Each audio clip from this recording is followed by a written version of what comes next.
Episode में आपने देखा, बरमूडा में भयंकर तूफान और बारिश की वजह से कई लोगों ने अपने घर खो दिए हैं। इसलिए आडम ने अपनी सेना को बोलकर अपनी प्रजा के लिए जरूरत का सामान भिजवाता है। तभी रास्ते में गोल्डन सकुरा के आदमी आडम के सैनिकों को धोखे से मार देते हैं और वो सामान फेंक देते हैं और प्रजा में आडम के खिलाफ नफरत फैलाते हैं। अब आगे।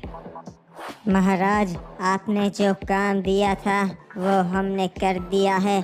अब आगे क्या करना है बताइए। ओए शाबाश, आगे क्या करना है वो मैं सोच रहा हूँ। जो भी करना है बस हमें बताइए। क्या हम राह देखने वाले हैं? नहीं ओए, हमारे पास समय नहीं है राह देखने का। हमें कुछ ना कुछ करना ही होगा। महाराज, धीरे धीरे लोग तो आडम के खिलाफ ही होते जाएंगे। हमें पबजी और फ्री फायर वालों का करना होगा कुछ। सही कहा ओए, मैं भी वही सोच रहा था। मेरे पास एक बहुत अच्छा प्लान है। ठीक है, तो हमें भी बताइए क्या करना है।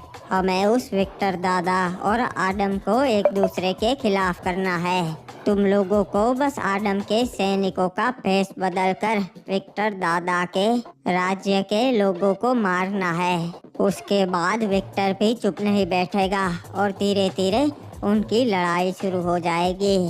हाँ महाराज, कल ही पबजी और फ्री फायर वालों के बीच में छोटी सी बहस हुई थी। हाँ ओए, तुम्हें उसी चिंगारी को आग में बदलना है। फिर देखते जाओ कैसे दोनों समुदाय के लोग एक दूसरे की जान के दुश्मन बन जाते हैं। ठीक है महाराज, हम अभी जाते हैं। ओए, अब बस जल्द ही ये बरमूडा मेरे हाथ आ जाए, उसके बाद मैं कालहारी पे चढ़ाई करने निकल जाऊंगा। ये रहे, यही विक्टर के लोग हैं। पर ये तो केप टाउन के आम लोग हैं, ये विक्टर के सैनिक नहीं है। हाँ हाँ, मुझे पता है। दोनों आमने सामने तभी होंगे जब मासूम मरेंगे। वैसे भी ये लोग हमारे लिए कोई काम के नहीं हैं, क्योंकि ये लोग पबजी वालों के गुलाम हो चुके हैं। तुम लोगों में से वो कौन है जिसने कल मिल वाले को मार दिया? हाँ, कल फोर्ड की और उसकी बहस हो गई थी। अरे मैं उसे मारना नहीं चाहता था, पर वो गुस्से में सब हो गया। तुम में से कोई जिंदा रहने के लायक नहीं, सबको खत्म कर दो।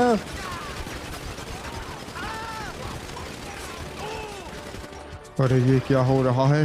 ये तो महाराज आडम के सैनिक है। चलो, हमारा काम हो गया है, अब निकलते हैं यहाँ से। रुक जाओ, ये क्या कर दिया तुम लोगों ने? अरे बेटा आडम, कहाँ जा रहे हैं हम? यूं ही देखने चाचा कि बरमूडा में किसको कितना नुकसान हुआ है। अरे हमने हमारे सैनिकों को बोल कर तो रखा है, तुम्हें बाहर आने की क्या जरूरत है? नहीं चाचा, हमने सैनिकों को तो बोल के रखा है, पर फिर भी मुझे देखना था। अरे कोई है, बचाओ। ये क्या, आपने कोई आवाज़ सुनी चाचा? हाँ बेटा, आवाज तो इसी ओर से आ रही है। हाँ, आवाज़ तो आ रही है, पर कोई दिखाई क्यों नहीं दे रहा? अरे मैं यहाँ अंदर फंसी हूँ, कोई है? अंदर कोई फंसा है चाचा, हमें उसे निकालना होगा। ये घर तो पूरा ढक चुका है बर्फ से। अरे बेटा चिंता मत कर, मैं हूँ ना, अभी इन पेड़ों को उछाल के दूर कर देता हूँ। चलो अच्छा है, मुझे बचा लिया। अरे महाराज आडम, आप? तुम यहाँ पर कैसे फंस गई थी? कुछ नहीं, मैं रात को यहाँ सो रही थी और सुबह जब आँख खुली तब चारों ओर बर्फ थी। ठीक है बेटा, जाओ अंदर चली जाओ अपने घर में, अब तुम सुरक्षित हो।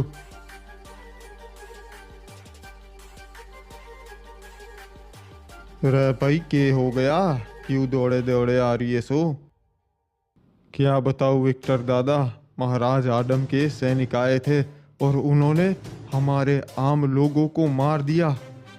रे लगता से तुम्हें कोई गलतफहमी हो रही से। महाराज आडम के सैनिक हमारे लोगों को क्यों मारेंगे? मैंने मेरी आंखों से देखा महाराज, वो आए और उन्होंने आम लोगों पे गोलियां बरसानी शुरू कर दी। यो कैसे हो सकता से? वो महाराज के आदेश के बिना कुछ ना करते। मुझे तो लगता है महाराज आडम ने ही उन्हें आदेश दिया होगा। पूरे बरमूडा के राजा जो बन चुके हैं, अब उन्हें अभिमान आ चुका है। पर कुछ समझ में ना आ रहा, महाराज आडम ऐसा क्यों करेंगे? कल हमारे केप टाउन और मील वालों के बीच में कुछ बहस हो गई थी, मुझे लगता है उसी का बदला लिया है। उन्होंने बोला कि ये पबजी वाले हैं, इन सबको मार दो। महाराज आडम ने अपना असली रूप दिखा दिया है। मैंने तो पहले ही बोला था विक्टर दादा कि इन फ्री फायर वालों का कोई भरोसा नहीं। अगर यो बात से तो मैं भी शांत ना बैठूंगा, बदला जरूर लिया जाएगा। जाओ और महाराज आडम के सैनिक मार दो।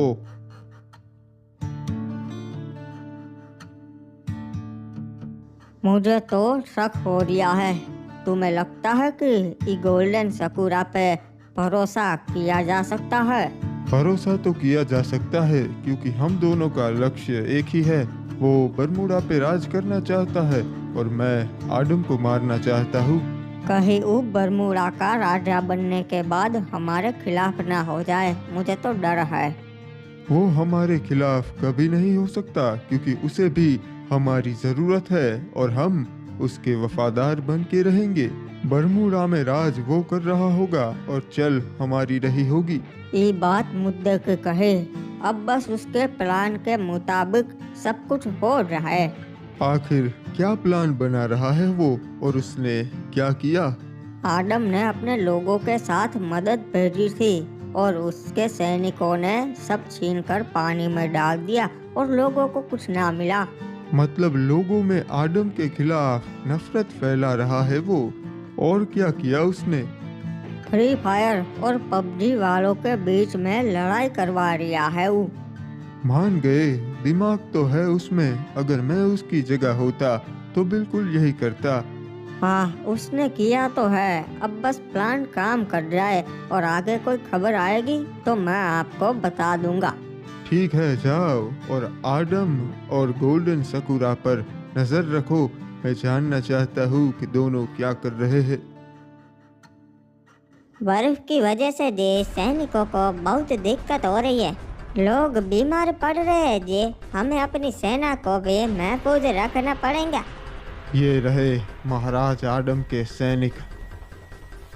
अरे ये तो विक्टर दादा के सैनिक है। क्या हुआ जी? विक्टर दादा ने कोई संदेश भिजवाया है क्या?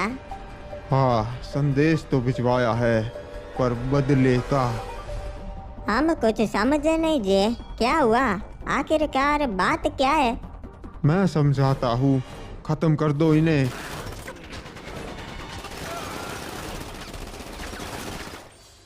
हमारा काम हो गया। चलो अब यहाँ से निकलते हैं जल्दी।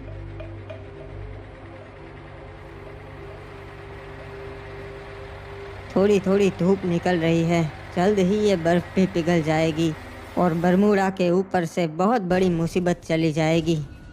कैसे बताऊँ, मुझे यकीन नहीं हो रहा है। बेटा आडम, एक बुरी खबर है। जी बताइए चाचा, क्या हुआ है? हमारे सैनिकों को मार दिया गया है, और मारने वाले और कोई नहीं, विक्टर दादा के सैनिक थे। लगता है आपसे कोई गलती हो रही है चाचा, ये नहीं हो सकता। बेटा वही थे, मुझे पता है।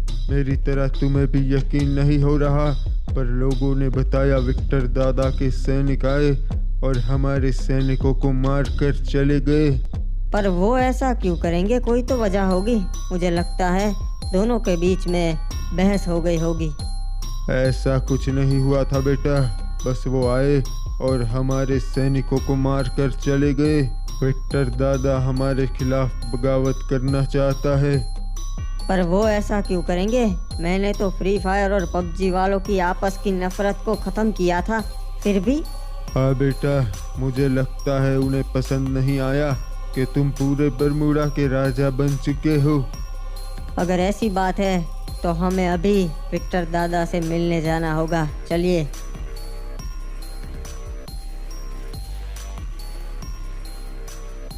ये क्या मेरे भाइयों, मुझे नाज है तुम पे। तुम लोगों ने तो बहुत जल्दी काम किया।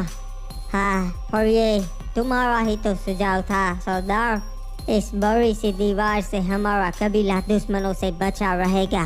मेरा नहीं, ये सुझाव महाराज आदम का है। उन्होंने ही मुझे बताया था कि अपने कबीले के चारों ओर एक दीवार बनवा दो जिससे दुश्मन हमला ना कर पाए। हाँ, पर एक दिक्कत है, इस बर्फ की वजह से काम बहुत धीरे हो रहा है। कोई बात नहीं, ये बर्फ भी चली जाएगी। तुम देख नहीं रहे, धीरे धीरे धूप निकल रही है। अरे भाई बताइए महाराज आदम, केप टाउन पे कैसे आना हुआ? आपको बखूबी पता है विक्टर दादा कि हम यहाँ क्यों आए हैं। अब इसकी सफाई आप देंगे या मैं दूँ? अरे भाई जिसने पहल की हो सफाई तो वही देगा, तो आप ही देंगे महाराज आदम। हमने कोई पहल नहीं की विक्टर दादा, बात को घुमाने की कोशिश मत कीजिए। बताइए क्यों भेजे आपने सैनिक? तो क्या हम पे अत्याचार हो और हम सहते रहेंगे? हाँ महाराज आदम, आप भी बदल गए से। मैं कुछ समझा नहीं विक्टर दादा, मैंने कोई अत्याचार नहीं किया किसी पे भी। आपके सैनिकों ने यहाँ पे आकर हमारे आम नागरिक मार दिए, इसीलिए हमने भी उसका बदला लिया। आपको कोई गलतफहमी हो रही है। मेरे सैनिक केप टाउन पर आए ही नहीं और ना मैंने उन्हें कोई आदेश दिया है। रे भाई आपके ही सैनिक थे हूबहू, और एक नहीं 4 सैनिक थे भाई। देखिए विक्टर दादा, इसमें मेरा कोई हाथ नहीं और मुझे लगता है कि मिल वाला मारा गया, इसीलिए सैनिकों ने उल्लंघन किया। गुस्से में उन्होंने ये सब किया। तो के हो गया उल्लंघन किया तो माना आपका हाथ ना से, पर लोग तो मारे मरे से ना। देखिए सैनिक तो मेरे भी मरे हैं, पर मुझे लगता है इस बात को आगे खींचना नहीं चाहिए। अगर एक बार फिर से पहले जैसी लड़ाई शुरू हो गई तो इसे रोकना नामुमकिन होगा। हाँ, और इसमें बहुत सारे मासूम मारे जाएंगे। महाराज आदम आपकी बात तो सही से, पर आपको जिम्मेदारी लेनी होगी कि आगे ऐसा कुछ ना हो। ठीक है, मैं जिम्मेदारी लेता हूँ कि आगे ऐसा कुछ नहीं होगा और दोनों के बीच में शांति कायम रहेगी।